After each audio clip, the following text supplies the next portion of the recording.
নমস্কার বন্ধুরা, আজকের এই নতুন সকালে আপনাদের সবাইকে স্বাগত। ফুল্লারা মায়ের মন্দিরের এই মনোরম পরিবেশে আমরা আমাদের দ্বিতীয় দিনের যাত্রা শুরু করছি।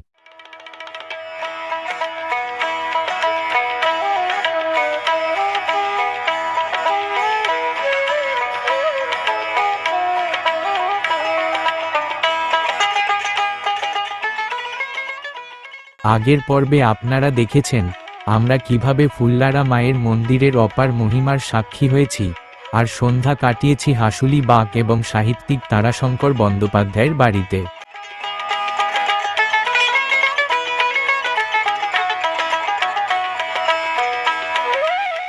আজ ভোরবেলাতেই আমরা বেরিয়ে পড়েছি এক মন মুগ্ধ করা মর্নিং ওয়াকে। দেখুন, গ্রাম বাংলার এই সকালটা কত শান্ত, কত স্নিগ্ধ।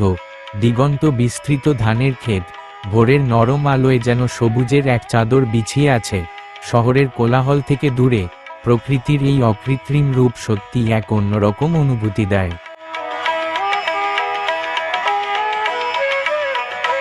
আমরা এখন এসেছি ফুল্লারা মায়ের মন্দিরের ঠিক পাশেই অবস্থিত এই সুবিশাল মাঠটায়। প্রতি বছর মাঘী পূর্ণিমার সময় এখানে 10 দিন ধরে চলে ঐতিহ্যবাহী ফুল্লারা মেলা। আশেপাশের গ্রামগুলো থেকে বহু মানুষ এই মেলায় আসেন। নানা ধরনের দোকান, লোকনৃত্য, গান আর নানা ধরনের জিনিসপত্রের পসরা বসে এই মেলাতে। মাঘের শীতের মেলা যেন গ্রাম বাংলার এক প্রাণের উৎসব।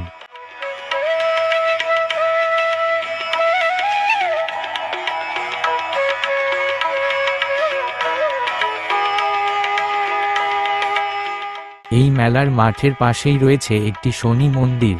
এখানকার স্থানীয় মানুষদের কাছে এই শনি মন্দিরের বিশেষ গুরুত্ব রয়েছে। সকালের এই পবিত্র পরিবেশে মন্দিরে কিছুক্ষণের জন্য দাঁড়ালাম।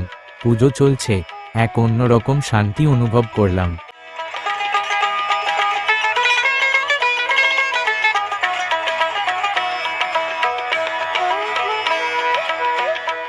সকালের এই সুন্দর পদচারণার পর আমরা ফিরে এলাম আমাদের হোটেল উপাসনা ভবনে।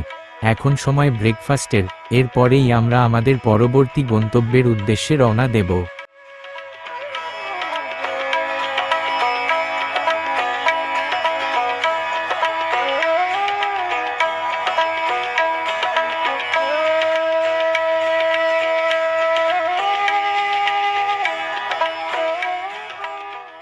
এখন আমাদের গন্তব্য তারাপীঠ। লাভপুর থেকে সরাসরি কোনো বাস বা ট্রেন নেই, তাই আমরা একটা টোটো নিলাম। জনপ্রতি 30 টাকা ভাড়ায় টোটো আমাদের পৌঁছে দেবে আহমেদপুর জংশন। প্রায় 1 ঘন্টা পর আমরা পৌঁছে গেলাম আহমেদপুর জংশনে। এই স্টেশন থেকেই আমরা ধরব আমাদের ট্রেন, বর্ধমান রামপুরহাট মেমো। এটি ঠিক সকাল 10:22 এখানে আসে। অনুগ্রহ করে শুনবেন, গাড়ির সংখ্যা 63518 বর্ধমান রামপুরহাট মেমো প্যাসেঞ্জার 1 নম্বর প্ল্যাটফর্মে আসছে।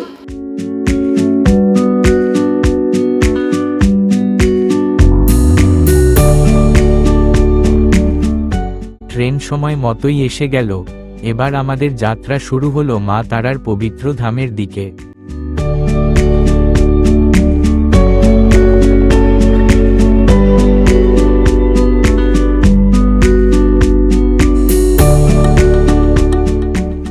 বাতাসপুর, সাঁইথিয়া এবং মল্লারপুর এই স্টেশনগুলো পার হয়ে আমাদের এই ট্রেন প্রায় 40 মিনিট পর পৌঁছাবে তারাপীঠ রোড স্টেশনে।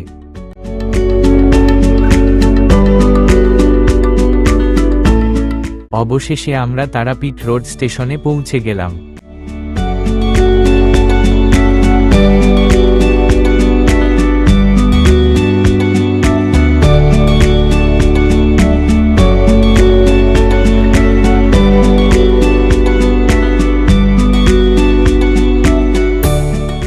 স্টেশন থেকে হোটেল পর্যন্ত যাওয়ার জন্য আমরা আবারও একটি টোটো নিলাম। মাথাপিছু খরচ সেই 30 টাকা। আমাদের আজকের আস্তানা সন্দীপ লজ।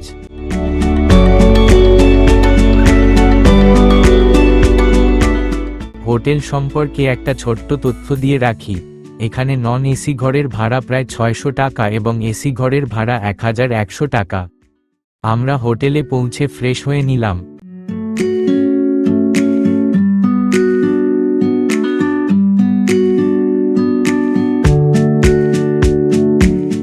তারাপীঠ এই নামটার সঙ্গে জড়িয়ে আছে অগণিত মানুষের ভক্তি আর বিশ্বাস। দ্বারকা নদীর তীরে অবস্থিত এই শহরটি শাক্ত সাধনার এক অন্যতম তীর্থস্থান। মা তারার মন্দিরকে কেন্দ্র করে গড়ে উঠেছে এই শহর, যেখানে সারা বছর ধরে ভক্তদের আনাগোনা লেগে থাকে। মনে করা হয় এখানেই সতীর তৃতীয় নয়ন বা ঊর্ধ্বচক্ষু পড়েছিল, এবং সেই কারণে এটি একটি শক্তিপীঠ। বামাখ্যাপার সাধনাস্থল হিসাবেও এই স্থানের খ্যাতি আছে। বিকেলে আমরা তারাপীঠের আশেপাশের কিছু জায়গা ঘোরার সিদ্ধান্ত নিলাম। টোটো ভাড়া করলাম 200 টাকায়। গন্তব্য বীরভূম জেলার বীরচন্দ্রপুর।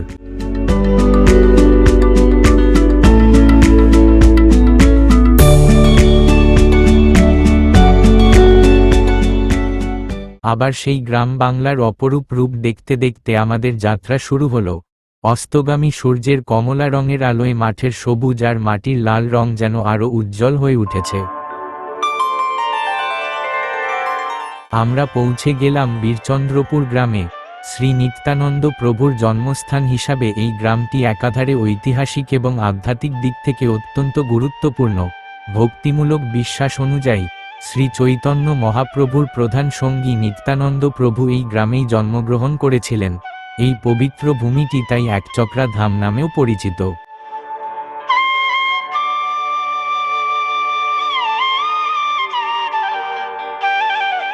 আমাদের প্রথম গন্তব্য হল জগন্নাথ দেবের মন্দির। মন্দিরের ভেতরে ছবি তোলা নিষেধ, তাই আমরা আপনাদের ভেতরের সৌন্দর্য দেখাতে পারলাম না।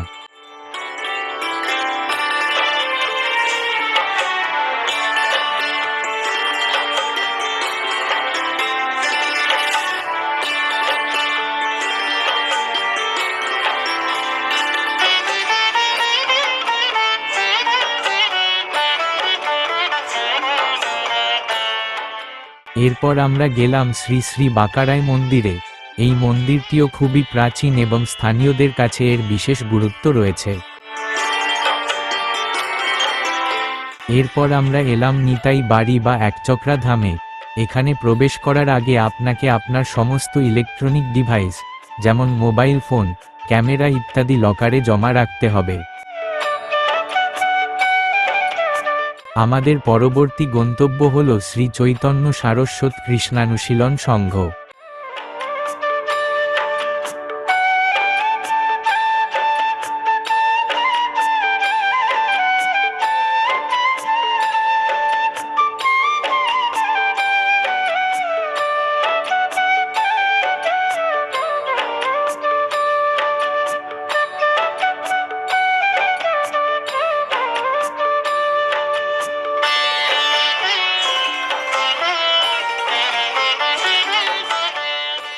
শেষে আমরা গেলাম ইসকন মন্দিরে। ইসকনের এই মন্দিরটি সত্যিই খুব সুন্দর।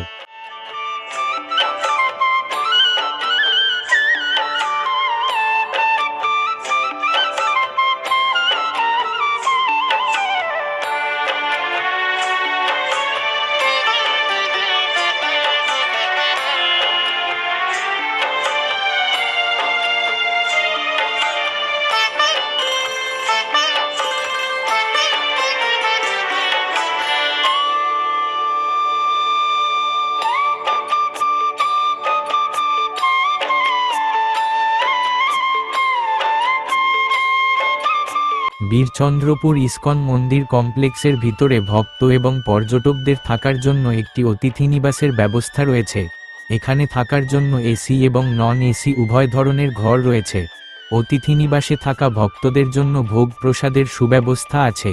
এখানে নিরামিষ, সাত্ত্বিক খাবার পরিবেশন করা হয়, যাতে পেঁয়াজ বা রসুনের ব্যবহার করা হয় না।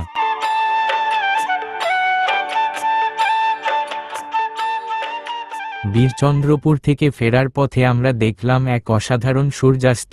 দিগন্ত জুড়ে লাল রঙের আভা, আর তার সামনে বিস্তৃত ধানের ক্ষেত। প্রকৃতির এই রূপ দেখে মনটা একেবারে ভরে গেল।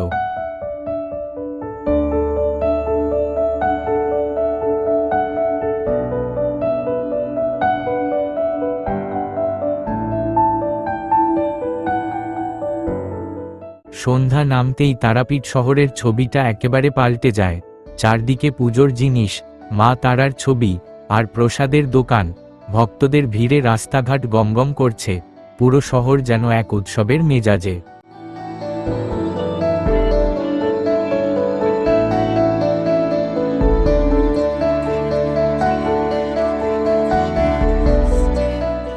সন্ধ্যায় আমরা গেলাম তারাপীঠ মন্দিরে মায়ের সন্ধ্যার আরতি দেখতে।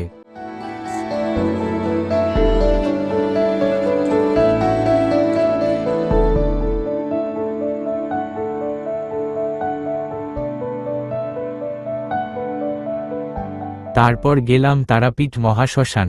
রাতের বেলায় শ্মশানের পরিবেশ দিনের থেকে অনেকটাই আলাদা হয়ে যায়, আলো আধারিতে এক শান্ত গম্ভীর পরিবেশ। পরের দিন সকালে আমরা আবার বেরোলাম মর্নিং ওয়াকে। আমাদের প্রথম গন্তব্য ভারত সেবাশ্রম সংঘ। এই আশ্রমটি তার সামাজিক এবং ধর্মীয় কাজের জন্য সারা দেশে পরিচিত। আশ্রমের ভেতরে খুব শান্ত এবং সুন্দর পরিবেশ।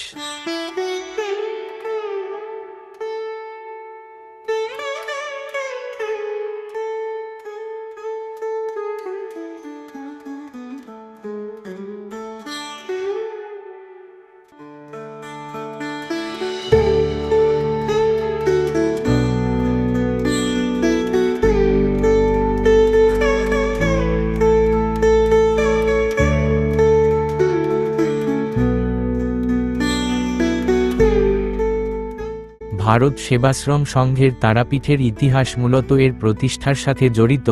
স্বামী প্রণবানন্দজি মহারাজ 1917 সালে এই সংঘ প্রতিষ্ঠা করেন এবং তারাপীঠের সঙ্গে এই সংঘের একটি আধ্যাত্মিক ও সেবাভিত্তিক সম্পর্ক গড়ে ওঠে। ভারত সেবাশ্রম সংঘ তারাপীঠ সহ সারা ভারতে এবং বিদেশে বিভিন্ন সেবা ও সমাজ কল্যাণমূলক কাজ করে থাকে।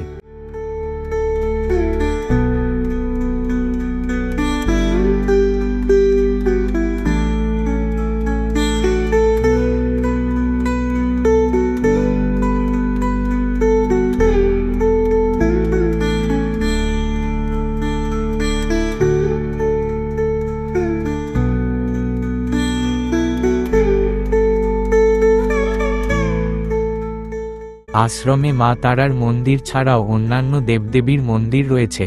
শান্ত ও নির্মল পরিবেশে এটি ভক্তদের মনকে শান্তি এনে দেয়। এখানকার পরিবেশ খুবই পবিত্র ও শৃঙ্খলাবদ্ধ, যা আধ্যাত্মিক সাধনার জন্য উপযুক্ত। মন্দিরের এই অংশটি যেন এক দেবলোকের সংগ্রহশালা। এখানে একসঙ্গে এত দেবদেবীর মূর্তি দেখতে পাওয়া যায়, যা এক অসাধারণ অভিজ্ঞতা।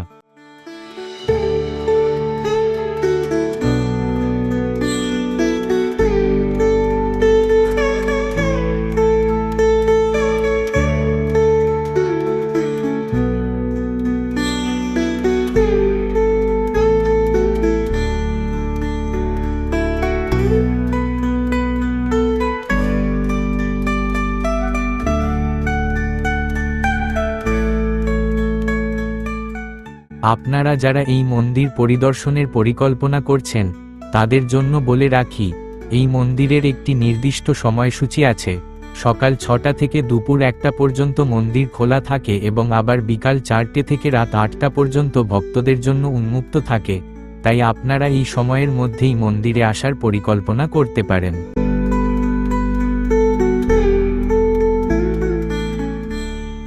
এরপর আমরা গেলাম মুন্ডমালিনী তলা মন্দিরে। মনে করা হয়, ব্রহ্মার মানসপুত্র মহর্ষি বশিষ্ঠ তারাবিদ্যায় সিদ্ধলাভের জন্য চণ্ডীপুরে এসে সাধনা করেন। অনেক বছর পরেও সিদ্ধির পথ না দেখতে পেয়ে মহর্ষির মনে সংশয় বাঁধতে লাগল। এমনই সাধনা চলাকালীন একদিন মা তারা পবিত্র দ্বারকা নদীতে স্নান করার জন্য তার গলার মুন্ডমালাটিকে খুলে রাখলেন নদীর তীরে। স্নান করে তারামা যে মুহূর্তে উপরে উঠেছেন ঠিক সেই সময়ই বশিষ্ঠদেবকে সেখানে আসতে দেখে তারামা মুন্ডমালা না পরেই ওই অবস্থাতেই অদৃশ্য হলেন। বশিষ্ঠদেব কিন্তু মুন্ডমালা দেখেই চিনতে পারলেন যে এটি তারামায়ের। ইতিমধ্যে সাধনা নিয়ে সংশয়গ্রস্ত ঋষির মন শান্ত হল এবং স্থানটি নাম পেল মুন্ডমালিনী তলা।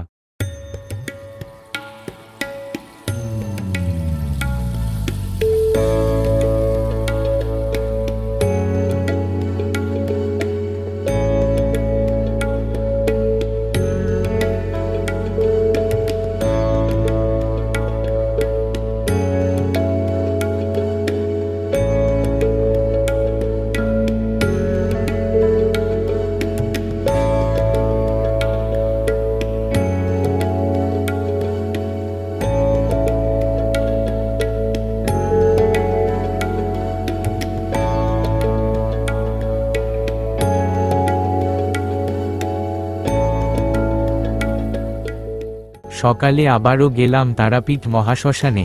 এই মহাশ্মশানটি ভারতের অন্যতম বিখ্যাত শ্মশান এবং সাধকদের সাধনাস্থল হিসাবে পরিচিত। কথিত আছে এখানেই বামাখ্যাপা মায়ের সাধনা করতেন। রাতের নিস্তব্ধতার বিপরীতে সকালের মহাশ্মশান এক অন্যরকম পরিবেশ ধারণ করে।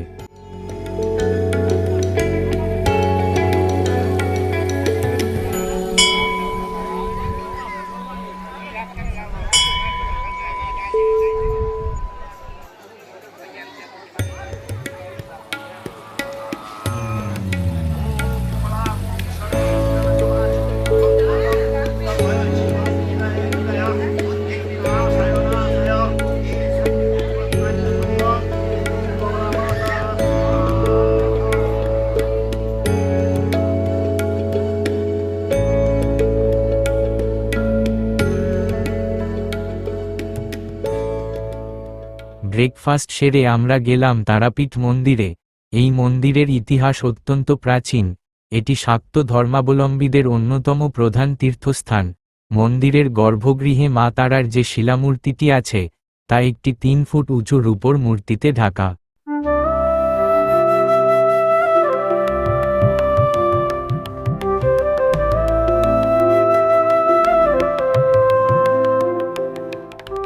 পৌরাণিক কাহিনী অনুসারে সতীর দেহত্যাগের পর ভগবান শিব সতীর মৃতদেহ নিয়ে তাণ্ডব নৃত্য শুরু করেন। সেই সময় ভগবান বিষ্ণু সুদর্শন চক্র দিয়ে সতীর দেহ খণ্ড খণ্ড করে দেন। 51টি খণ্ডে সতীর দেহ যেখানে যেখানে পড়েছিল সেই স্থানগুলি শক্তিপীঠ হিসেবে পরিচিতি লাভ করে।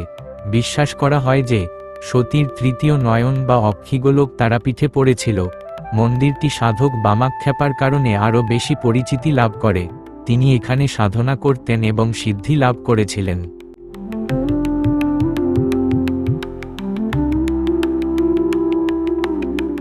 ভক্তদের বিশ্বাস তারাপীঠের মন্দিরে দেবীর দর্শন এবং পুজো করলে জীবনের সকল কষ্ট দূর হয় এবং মোক্ষ লাভ করা যায়।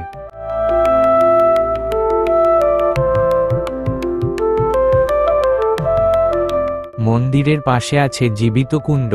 কথিত আছে বণিক জয়দত্ত সৌদাগর দ্বারকা নদীর উপর দিয়ে বজরা করে বাণিজ্য করতে যাওয়ার সময় বজরা নোঙর করেছিলেন। সেই সময় হঠাৎ সাপের কামড়ে মৃত্যু হয় সৌদাগরের ছেলের। ঘটনাচক্রের সেই সময় সেই দিনই বণিকের একজন রান্না করার জন্য একটি কাটা শোলমাছ এই জীবিত কুণ্ডর ঘাটে পরিষ্কার করছিল। হঠাৎ সেই কাটা শোলমাছটি জীবিত হয়ে পুকুরের গভীরে চলে যায়। বণিক এই ঘটনা শোনার পরে তার মৃত পুত্রকে এই পুকুরের জলে স্নান করাতেই সে জীবিত হয়ে ওঠে। তবে থেকেই এই পুকুরটি জীবিত কুণ্ড নামে পরিচিত।